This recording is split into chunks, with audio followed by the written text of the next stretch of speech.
Bom dia, galera do oitavo ano. Me chamo Renato, sou o novo professor de matemática. É uma satisfação estar falando com vocês, né, mesmo que de longe, né, através de um vídeo, mas tenho certeza que logo estarei presente, estarei conversando com cada um de vocês.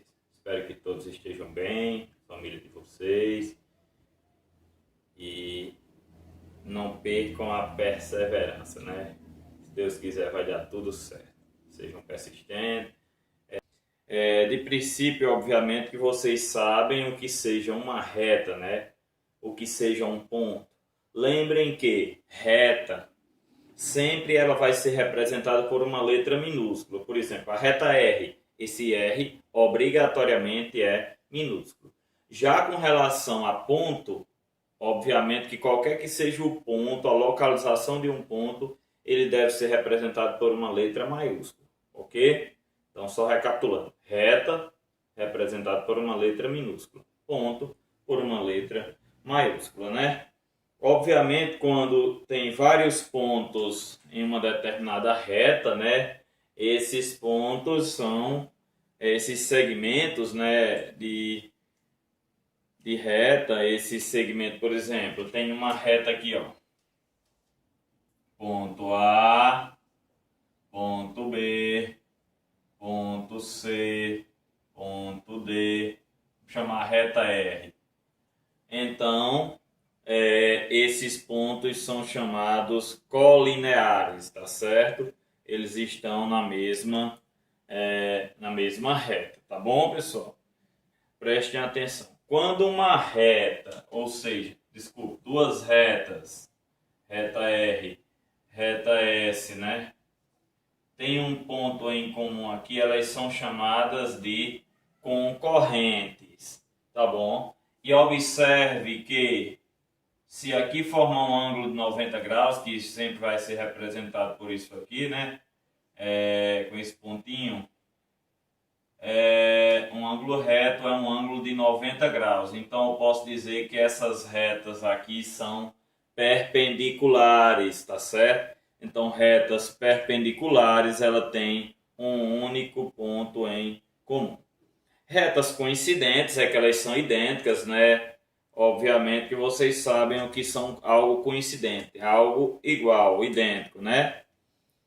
E por fim aí, retas reversas, né? Que está falando aí a posição das retas. Retas reversas, nesse caso aí, são retas que não pertencem ao mesmo plano. Que vem a ser um plano, né?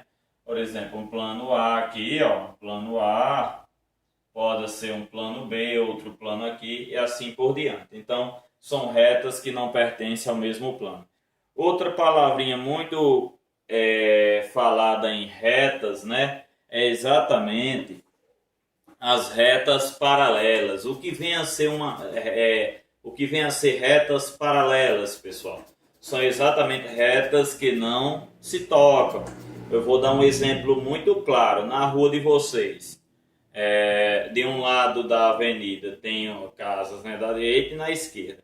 Essas casas, elas nunca, se você for em linha reta seguindo a rua, você vai perceber que nunca ela vai se tocar, né? Se tiver, obviamente, meio fio, pronto, aquele meio fio nunca vai tocar um no outro. Pronto, numa estrada, pronto, você vai numa BR.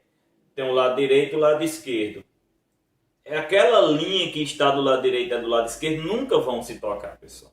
Então, isso aí são retas paralelas, tá bom? Prosseguindo aí, obviamente que aí mais pessoalmente, a gente, quando voltar à aula, podemos construir retas paralelas com régua e compasso. Obviamente que isso aí, na volta, a gente vai trabalhar com isso, tá bom? Prosseguindo aí, para não ficar tão extenso, né, o vídeo, aí vem falando sobre ângulos, tá bom? Mas o que vem a ser um ângulo, né? O ângulo, né, no caso é uma figura geométrica formada por dois segmentos, duas semirretas de mesma origem, ou seja, elas saem do mesmo ponto. Então vamos fazer aqui. Deixa eu só apagar aqui para vocês terem a noção, né? Pronto. De repente eu tenho um ponto aqui qualquer. De repente sai uma reta daqui, outra daqui. Então isso aqui é o quê? É um ângulo.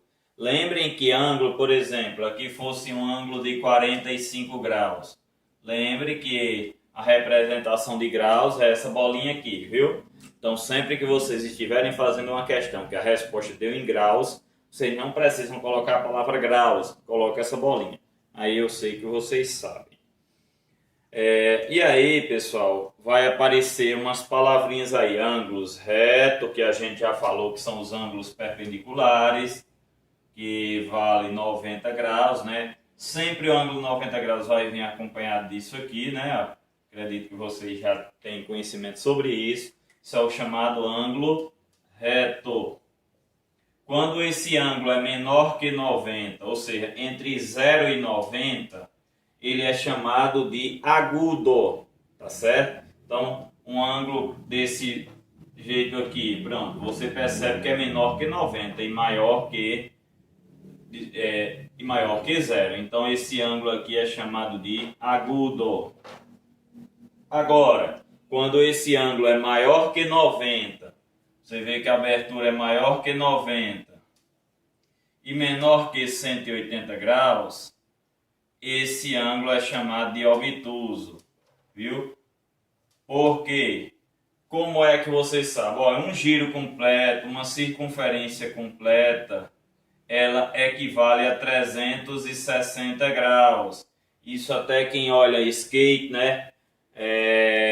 O cara disse ele deu 3 voltas, 1080. Por quê? Ele deu 3 giros enquanto ele sobe a rampa, o skatista, ele dá 3 giros, pessoal.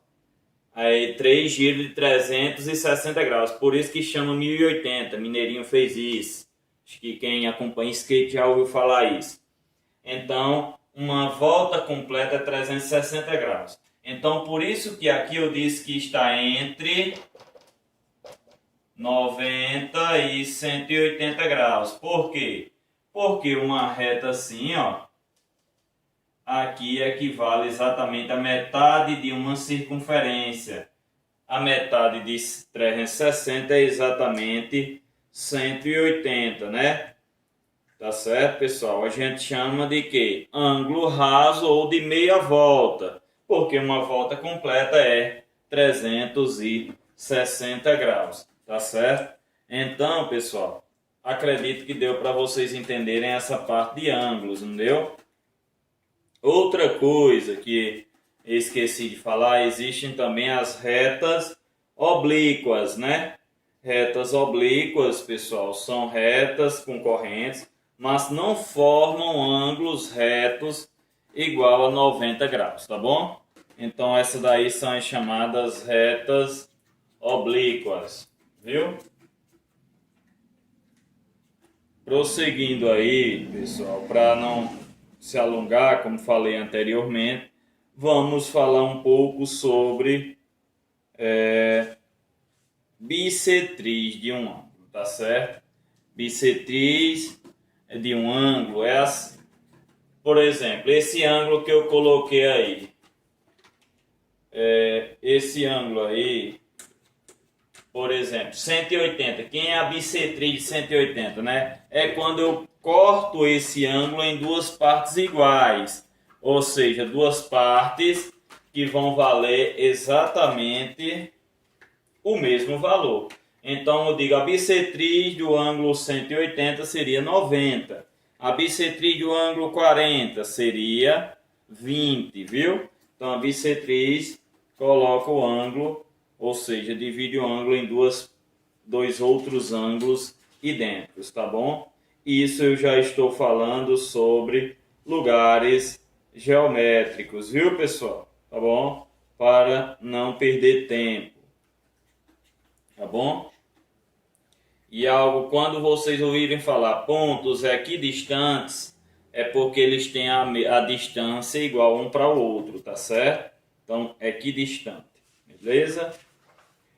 E com relação ao capítulo 3, estatística e probabilidade, eu vou falar um pouco sobre média, mediana e moda. Mas antes disso, no capítulo 3, vocês percebem que fala sobre algo quantitativo e algo qualitativo. Obviamente que vocês sabem, algo quantitativo, obviamente que vai ser medido pela quantidade. Algo qualitativo pela qualidade, tá bom? De repente você vai a uma loja e vê determinadas marcas de roupa.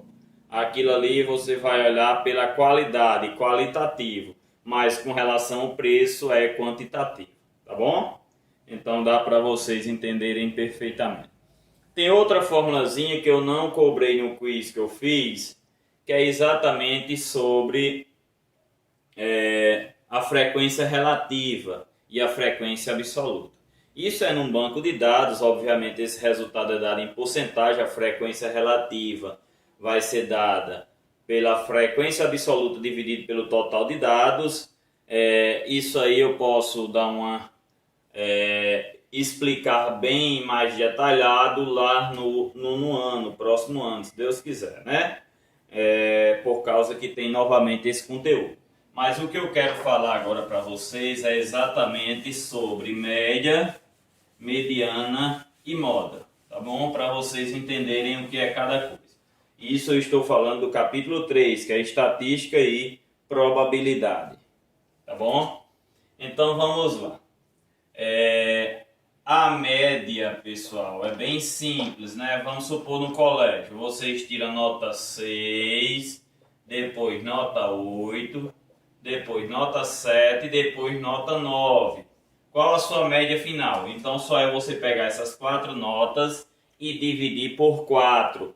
Isso você está encontrando a média. Então média aritmética não é nada diferente disso aí, tá bom? Se você somar aqui 14, 21, 30, ou seja, você tem 30 pontos dividido para 4, ou seja, sua média final será 7,5. Até no quiz eu coloquei uma questão dessa, obviamente que mudando os números, tá bom? Com relação à mediana, preste atenção. A mediana você vai ter que colocar os elementos, né, os números envolvidos. Vamos colocar aqui 4, 6, 2, 5, 3, 8, 7, 2. Pronto. Você percebe nitidamente aqui que tem uma sequência. Para você descobrir a mediana é exatamente o termo central. Prestem atenção. Mas para descobrir o termo central não é pegar esses aqui e dizer, o central é esse. Não, eu tenho que colocar em ordem crescente. Então o 2 apareceu 2 vezes, o 3 apenas. E assim a gente vai colocando, ó.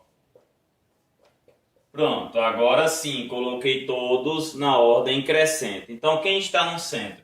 Você vai tirando um daqui, outro daqui, e assim por diante, ó. E você vai percebendo que vai afunilando, sobrou apenas esses 2 números. Tem casos que sobra só um, quando o total de números é ímpar, já é a mediana. Mas quando sobra 2, que nesse caso aqui você faz 4 mais 5 e divide para 2. 4 mais 5, 9. 9 dividido para 2 dá 4,5. Então, esse valor aqui é exatamente a mediana, viu? Mediana, vai ter uma questão dessa também no quiz, viu? Vocês coloquem em ordem crescente e vá cancelando de um. Tirou um daqui, um daqui, um daqui, sobrando 2 ao final, soma os 2 e divide por 2. Se sobrar apenas um, já é o resultado, tá bom? Então, a mediana é bem simples. Agora vamos partir para a moda, que ainda é mais simples que a mediana. O que vem a ser a moda? Vocês, principalmente as meninas, né, que gostam muito de se atualizarem na última moda, né? É o que aparece mais vezes, viu? Se tem uma sequência de números aqui, o que apareceu mais vezes é a moda. Renato, teve 2 que apareceram mais vezes. A moda é 2 números, a gente chama até bimodal. Fosse 3, trimodal e assim por diante, viu? E vamos supor, se a quantidade for igual, todos teve o mesmo número, aí chama amodal, porque não tem moda, todos são iguais. Ou então a sequência aqui, ó. 8, 1, 4, 9, 8, 4, 1, 4, 9, 8, 8, 2, 1, 8. Pronto. Você viu essa sequência de números aqui? Aí eu pergunto, qual a moda aqui? Eu vou olhar, o 1 apareceu 1, 2, 3 vezes. O 4 apareceu 1, 2, 3 vezes. O 9, 2 vezes. Já o 8, vocês percebem nitidamente que o 8 apareceu 5 vezes. Então é a moda, tá bom? Caiu uma questão dessa também no quiz já para vocês fazerem. Então sobre esse capítulo 3 caíram 5 questões que são elas. Uma para você falar sobre qualitativo e quantitativo, que é simples. Qualitativo, qualidade. Quantitativo, quantidade. Uma com relação à média, outra com relação à moda e outra com relação à mediana, né? E por fim, só para finalizarmos essa parte aqui, probabilidade, que também é um assunto que eu vou trabalhar mais na volta. Mas vamos lá, eu tenho uma sequência de 1, 2, 3, 4, 5, 6, 7, 8, 9 e 10. Qual a probabilidade de eu tirar um número múltiplo de 3? Preste atenção, na probabilidade, um P, obviamente, você coloca um traço, que é uma divisão. Na parte de baixo, você coloca o total de números. Não é vamos olhar quantos números tem aqui, ó. 1, 2, 3, 4, 5, 6, 7, 8, 9, 10. Se tivesse 20 números, colocaria um 20 embaixo. Aí depende do tanto de números. Os múltiplos de 3 são ele. 3, 6, 9. Então são 3. 3 dividido para 10, se você for dividir, né? Ó, bota 0, 0, 30 para 10, 3. Dá 0,3. Que isso, se você quiser passar para porcentagem, multiplica por 100. Tá certo? Já está dizendo porcentagem por 100. Quando você multiplica por 100, dá 30%.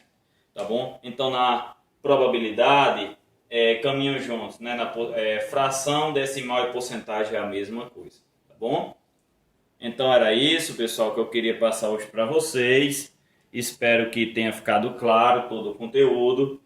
Deus quiser, vamos voltar logo, né, para eu conhecer cada um de vocês, tá bom? Um abraço aí a todos.